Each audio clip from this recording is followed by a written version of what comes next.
এখন বানাচ্ছি শাহি চিকেন। তো তার জন্য আমি পেঁয়াজটাকে প্রথমে বেরেস্তা করে নিচ্ছি।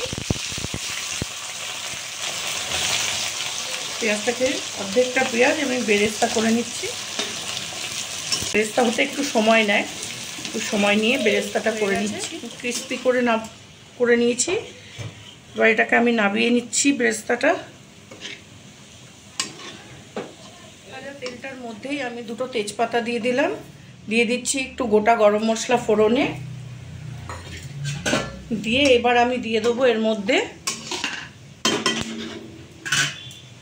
আদা পেস্ট দিয়ে দিলাম, আদা পেস্ট। এবার দেব এর মধ্যে রসুনটা দিয়ে দিচ্ছি। মোটামুটি একটু বেশি চিকেন রান্না হচ্ছে, ওই জন্য একটু রসুনটা, পেঁয়াজটা, আদাটা সবই একটু বেশি বেশি দিতে হচ্ছে, পরিমাণটা একটু বেশি হচ্ছে।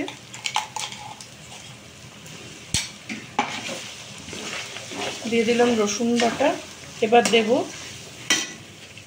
লঙ্কা, এবার দেব লঙ্কা বাটা, দিয়ে দিলাম কাঁচা লঙ্কা পেস্ট। এবার দেব এর মধ্যে, আমি যেহেতু পেঁয়াজ বেরেস্তা করে রেখেছি ওই জন্য আগে তেলের মধ্যে পেঁয়াজটা দিলাম না, এইবারে দেব পেঁয়াজ। বাকি যে পেঁয়াজ কিছুটা রেখে দিয়েছিলাম সেই পেঁয়াজটা দিয়ে দেবো, যাতে এই পেঁয়াজটা ভাজা হবে না, এই পেঁয়াজটা সেদ্ধ হয়ে যাবে মশলার সাথে। দিয়ে দিচ্ছি একটু টমেটো পিউরি, বেশি দেবো না যেহেতু দই মাখানো আছে মাংসতে, অল্পই দেব। দিয়ে দিলাম টমেটো পিউরি।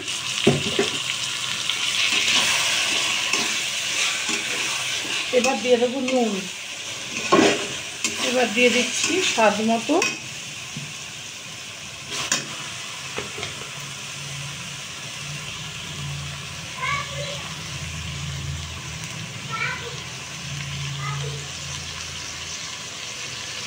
স্বাদ মতো নুন দিয়ে দিলাম। আর দেব একটু কাশ্মীরি মরিচ,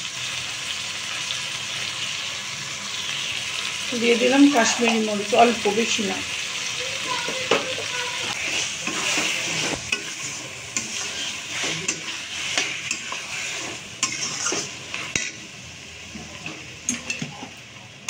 সব কিছু মশলা মোটামুটি দিয়ে দিয়েছি।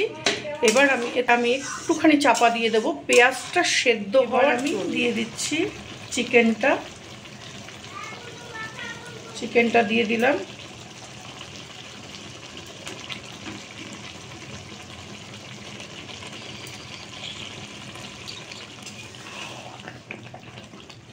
দিয়ে দিলাম চিকেনটা,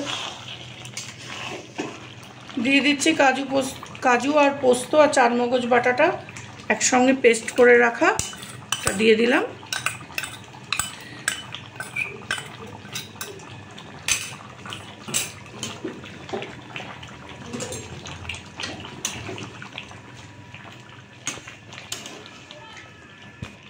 দিয়ে দিচ্ছি গোটা এই গুঁড়ো গরম মশলা গুঁড়ো,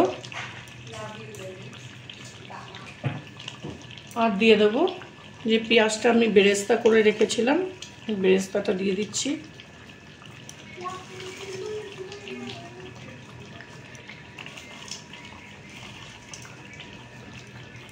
দিয়ে দিলাম করে এবার বেরেস্তাটা দিয়ে নাড়িয়ে নিচ্ছি।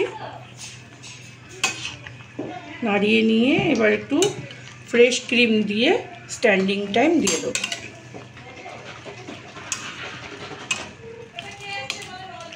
দিয়ে দিচ্ছি একটু কাসুরি মেথি এর মধ্যে,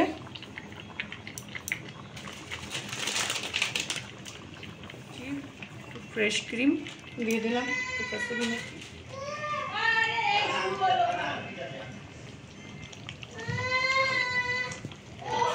এবার আমি গ্যাস অফ করে দিলাম, দিয়ে এবার একটা স্ট্যান্ডিং টাইম।